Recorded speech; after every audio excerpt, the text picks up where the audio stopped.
मंच को प्रणाम करता हूँ। मैं दुर्गेश भारद्वाजी थोड़ी बहुत पंक्तियाँ लेके कि यहाँ पे सबने अपना अपना इश्क पढ़ा, मैं अपना इश्क पढ़ूंगा।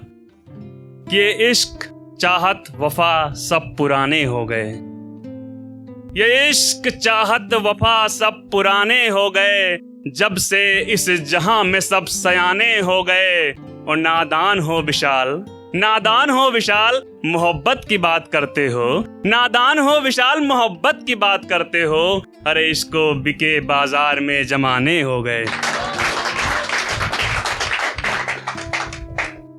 अब ये अगली लाइन उन लोगों के लिए है जिन्हें लगता है कि उनका इश्क, उनका मोहब्बत अलग है। तो है कि मसला सच्चे इश्क का था, मसला सच्चे इश्क का था, तो वफा इस कदर कुर्बान क्यों है।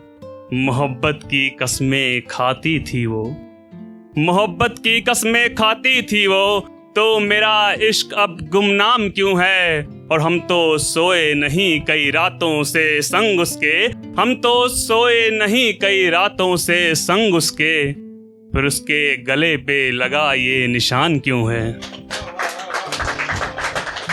वो कहती थी उनकी दुनिया थी बस मुझ में, वो कहती थी उनकी दुनिया थी बस मुझ में। अब मैं नहीं तो चेहरे पे खिली मुस्कान क्यों है। और सौंप दिया उसने खुद को गैर की बाहों में, सौंप दिया उसने खुद को गैर की बाहों में, फिर भी मेरे दिल में यादों का तूफान क्यों है। और 3 सालों तक सब सूरमा लिखते रहे विधान, बेवफाई की सजा नहीं ऐसा संविधान क्यों है।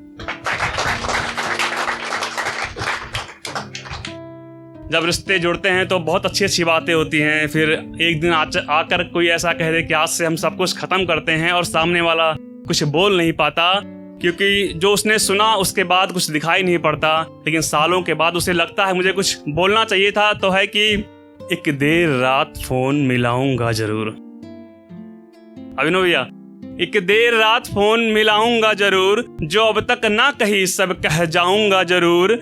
बताऊंगा हर शाम उसे खोजा हूँ वहाँ, बताऊंगा हर शाम उसे खोजा हूँ वहाँ, साथ गए थे बस एक मर्तबा जहाँ।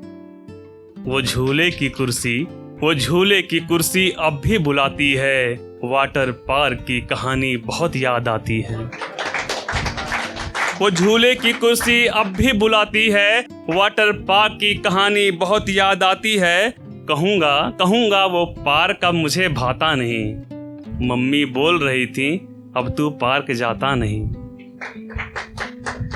पूछूंगा क्या वो भी अपने हाथों से खाना खिलाता है, पूछूंगा क्या वो भी अपने हाथों से खाना खिलाता है। जब भीगती हैं पलकें तुम्हारी तो माथा चूम जाता है। सच कहेगी तो गले से लगाऊंगा जरूर, एक देर रात फोन मिलाऊंगा जरूर। अब तक न पिया पर उस रात पैक लगाऊंगा जरूर, एक देर रात फोन मिलाऊंगा जरूर। और अब एक थोड़ा अलग तेवर में पढ़ूंगा, शायद किसी ने नहीं पढ़ा हो। तेवर थोड़ा तल्ख हो सकता है लेकिन संभालिएगा, क्योंकि दर्द है कि बचपन से हम पढ़ते आ रहे हैं, दे दी हमें आजादी बिना खड़ग बिना ढाल, साबरमती के संत तूने कर दिया कमाल। माफ करना साहब, लेकिन ये पंक्तियां हमें पढ़ के शर्म आती हैं, क्योंकि आजादी का जो साक्षात्कार मैंने लिखा है वो इस तरह की यूं ना मिली थी आजादी, वतन ने कीमत चुकाई थी, बहनों ने सिंदूर दिए थे, माओ ने गोद जलाई थी, तिल तिल कर मिटे थे सब, सीने पे गोली खाई थी, तब जाके सन 47 में हमने आजादी पाई थी। लेकिन कष्ट इस बात का है कि इसी देश में जहां तिरंगा जला दिया जाता है तो दर्द है कि लेकिन अपनों के हाथों ही तो भारत हरदम हारा था।